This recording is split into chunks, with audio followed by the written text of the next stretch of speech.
Is the Uber, Lyft and Gig economy battle over workers nearing its endgame? Great article. So proposed Department of Labor rules stop short of classifying Uber and Lyft drivers as employees, but the Biden administration pro-worker bias has analysis wondering what may come next in the battle over the gig economy and union momentum in the United States workforce. In a worst case scenario, costs could rise as much as 30% for an on-demand transportation company just getting to break even, analysis said. And that means fares may rise as well. In some ways, Uber and Lyft are back to square one, with federal regulators set to tighten Trump-era labor standards that let Uber and Lyft, as well as food delivery services like DoorDash, treat gig workers as independent contractors with few protections, and under labor law, shares dropped sharply last week. But while a shift, the Department of Labor proposal doesn't immediately transform gig workers into employees entitled to overtime pay, unemployment insurance, and other benefits, what's clear is that the ongoing conflict of how these on-demand companies treat their drivers isn't going away, since an estimated 1 in 6 Americans has worked in the gig economy in one way or another. Analysts and pundits following the rideshare industry think the future holds some series of compromises. Remember, I always talk about the hybrid, the middle ground, right? That will give drivers at least limited benefits, a model known as Independent Contractor Plus, with some believing that the Biden administration's pro-union stance will lead to workers being classified as employees eventually. Both solutions would be likely to raise Uber and Lyft's costs and create a different business model for the entrepreneurs using their cars to run, in effect, small businesses of their own. And each highlights the unrealized promise of ride-sharing business models, the absence of self-driving cars that investors once believed would make profits at the companies saw and put most drivers out of business. It seems like the start of a Game of Thrones battle between Department of Labor and the gig economy, Wedbush analyst Dan Ives said. When pressure was confined to the states, it was one thing.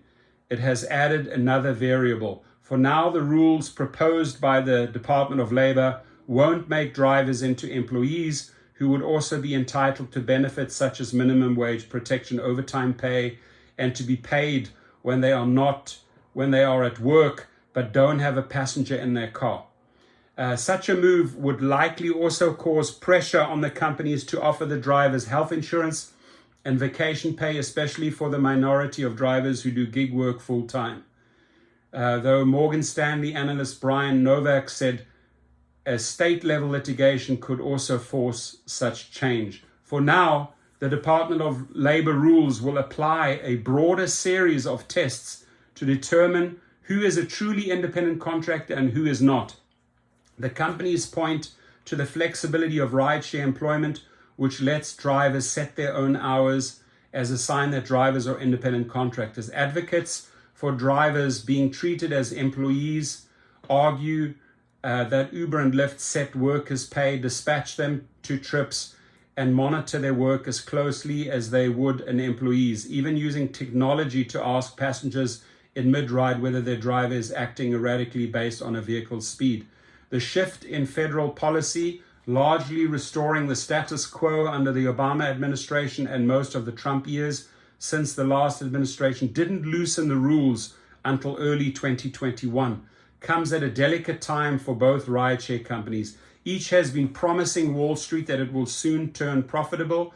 By some standards, especially the more lenient earnings before interest, taxes, depreciation, and amortization, they have gotten there. But neither makes money under formal accounting standards. They all want money.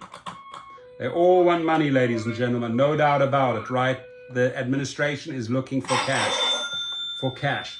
But neither makes money under formal accounting standards, and neither has had positive free cash flow over the last 12 months, though Uber was positive in the second quarter. Both businesses were hammered by the COVID pandemic, which made both drivers and passengers use car services much less often. Each company lost more than half of its value in 2020, recovered to new highs by last year and has seen shares pounded anew in 2022. And that pain has been passed along to drivers who have seen their pay cut since before the pandemic, said Nicole Moore, president of Rideshare Drivers United in Los Angeles, and a rideshare driver herself. They got America hooked on cheap rides and drivers hooked on what they got paid. Now passengers are paying more and drivers are getting paid less. That's it. Now passengers are paying more and drivers get paid less. Uber believes the Department of Labor is focused less on ride sharing and more on industries such as construction that also use gig workers, pointing out that the proposed rule doesn't single out rideshare drivers. The Department of Labor listened to drivers who consistently and overwhelmingly state that they prefer the unique flexibility that comes with being an independent contractor. Uber head of federal affairs, Vutas, said in a statement. Today's proposed rules takes a measured approach, essentially returning us to Obama era, during which our industry grew exponentially. The company also disputes Moore's claims. It says driver pay has risen, reaching $37 per hour.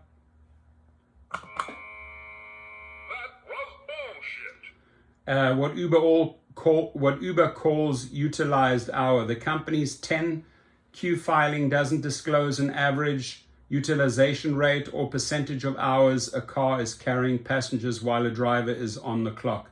But Sergio Vidian, senior contributor at Industry Blog, the Rideshare guy, said it's about 60%. Uber drivers also supply their own cars and gasoline, though the company in March added a per-trip fuel surcharge that goes directly to drivers. The risk of change in the legal environment is pushing the companies toward a new kind of business model. I call it a hybrid model, similar to what has happened in Washington state already under a new law, said Avidian, who is a driver for both Uber and Lyft himself. In Washington, drivers are still considered contractors, but Seattle drivers are guaranteed $1.65 a mile, which he said is more than double the prevailing rate in California effective next January.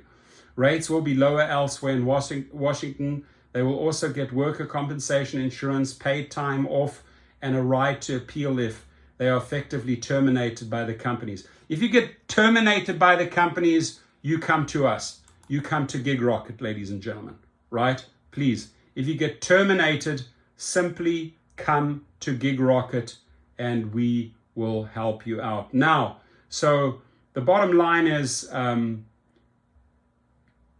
this is going to end, I would say, in a hybrid model. It's heading in that direction, right? And the companies have no choice. They're not producing money, profits. The administration's not seeing any cash from these companies, so they're going to put the pressure on them. They want to see cash. It's time to cough up, right?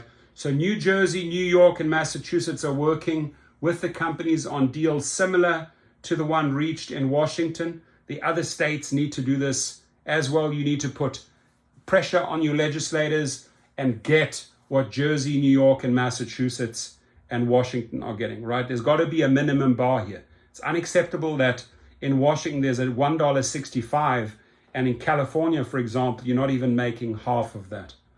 So Uber and Lyft have coped with new requirements in Washington with little impact and would be able to weather any hit to profits as the model spreads, he wrote. Reaching an agreement in those states was important 24 hours ago before this announcement, and it's still today. Both companies said they are willing to work on such deals with state regulators, exchanging better pay for continuing the flexibility that independent contracting allows the company. So if you put the pressure on the states have to negotiate with these companies and you will get better conditions, right? You will end up getting better conditions. The flexibility, ladies and gentlemen, will always stay. Now, surveys by the Rideshare guy also show that most drivers prefer to be independent contractors. Any increase in expense from classifying drivers as employees or otherwise raising the pay is likely to be recovered in the form of higher prices because the companies have already cut their fixed expense hard, said CFRA research analyst Angelo. How much costs may rise isn't known, but the range of possibility runs from 10 to 30%.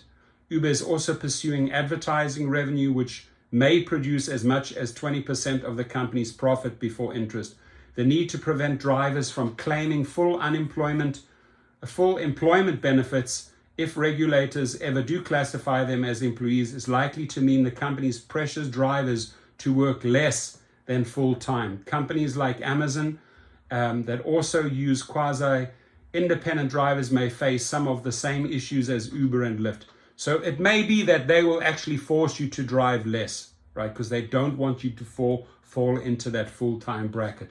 All of this would matter less if the companies were closer to implementing self-driving vehicles on a large scale, which would have let them reduce the cost of drivers. Uber's federal disclosures ahead of 2019 IPO predicted the company would become a hybrid of automated and human-driven transportation. Last week, Lyft President John Zimmer, who had previously predicted majority self-driving by 2021, and he was wrong on that because 2021 is past and it didn't happen. I really think in the next 2 or 3 years, that kind of actual no driver, driverless vehicle will be something you can order pretty easily. I don't think that people are ready for that, ladies and gentlemen. Gig workers are unlikely to remain on the scene and their business models will change. Avidian said the question is whether they will change fast enough for drivers and regulators. If it's enforced, we will have status, benefits and pay that is guaranteed to employees under the law. Moore said 99% of the drivers want to be independent, but we're not. So we want to be independent, but we are not treated as independent contractors. So interesting times lie ahead. Department of Labor is definitely going to keep the pressure on. Drivers are going to demand more and strike more and protest more. And the states want to see money. They want to see the money. Show us the money. Show us the money. Right? So have a good day, everyone, and please feel free to comment below. Thank you.